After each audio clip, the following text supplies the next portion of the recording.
par rapport à ce que nous pensons, par rapport à ce que nous disons, parce que Dieu est un Dieu d'harmonie. La Bible nous dit que la nature entière nous parle de Dieu. Et regardez autour de vous, nous sommes dans un beau pays, et la nature entière nous parle des merveilles de Dieu, que ce soit les arbres, que ce soit les feuilles, que ce soit les montagnes, que ce soit le ciel, que ce soit la terre. Tout nous parle de la gloire de Dieu. Mais ce qui parle le plus de la gloire de Dieu, c'est vous-même qui passez maintenant. Parce que la Bible nous dit que vous êtes une créature merveilleuse. Peut-être que vous, lorsque vous vous regardez dans le miroir, vous ne vous trouvez pas très beau, trop gros, trop petit, trop grand, frisé, pas frisé. Mais ce n'est pas cela qui est important. Ce qui est important, c'est de savoir qu'aux yeux de Dieu, vous avez de la valeur. Et même si votre père et votre mère vous ont abandonné, Dieu, lui, ne vous abandonnera jamais. Parce que Dieu est un Dieu fidèle. Même si vous vous sentez rejeté, abandonné, incompris par les hommes, Dieu, lui, vous comprend. Avant la fondation du monde, avant même que vous naissiez, Dieu savait que vous alliez venir sur cette terre. Dieu avait prévu aujourd'hui que vous puissiez entendre sa voix. N'endurcissez pas votre cœur. Dieu n'attend pas grand-chose de vous, parce qu'il sait ce qu'il y a en vous. Il sait que le bien que vous aimeriez faire, malheureusement, parce que vous êtes un être humain, vous n'arrivez pas bien souvent à le faire. Et que le mal que vous n'aimeriez pas faire, vous le faites quand même. Mais aujourd'hui, vous pouvez venir à lui simplement comme un enfant. Ne nous croyez pas nous. Nous ne sommes que des hommes et nous ne détenons pas la vérité. La vérité, c'est Jésus de Nazareth. Lui seul est la vérité.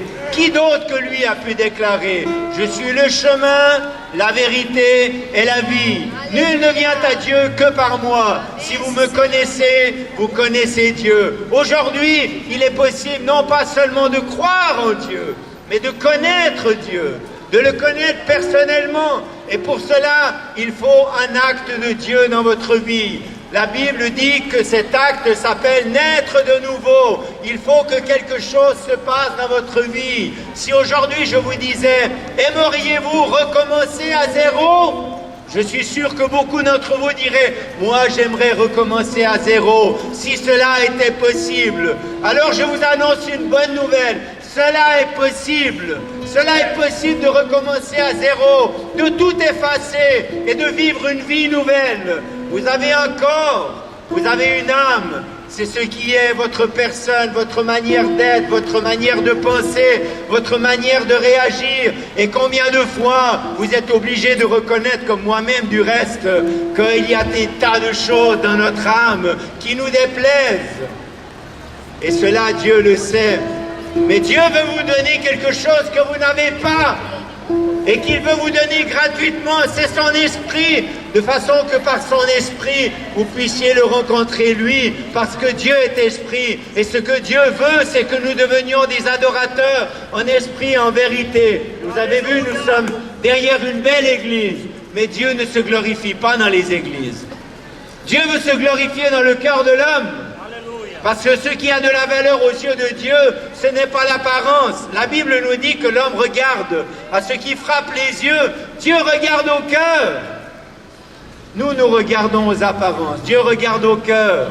Et votre cœur, Dieu le voit. Il sait si vous le cherchez ou si vous ne le cherchez pas. Il sait si vous êtes heureux. Il sait si vous êtes malheureux.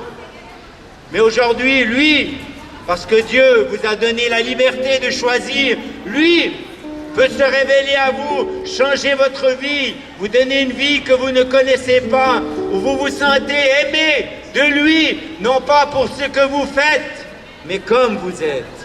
Parce que Dieu ne nous aime pas pour ce que nous faisons, Dieu nous aime parce qu'il nous a créé, un point c'est tout. Et qu'il est bon de connaître un Dieu qui ne nous condamne pas, mais qui est venu pour nous pardonner de nos péchés. Et aujourd'hui, le plus grand problème de la majorité des hommes, c'est de ne pas se sentir pardonné.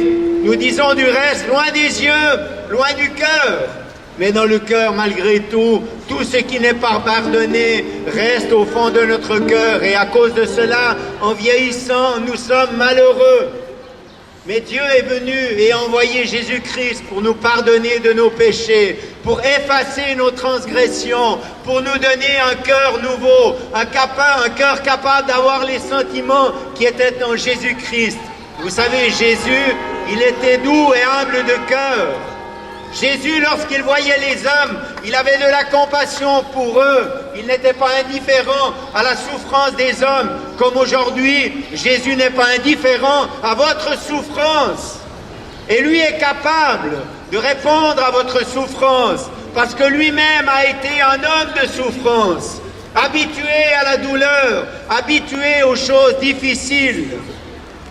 Mais il a choisi de souffrir injustement pour vous comme pour moi, de façon qu'aujourd'hui, dans notre souffrance, nous puissions être rejoints par lui. Et il veut prendre sur lui ce que vous portez dans votre cœur. C'est pour cela que Jésus dit dans l'Évangile, « Venez à moi, vous tous, qui êtes fatigués et chargés. » Écoutez bien ce que dit Jésus.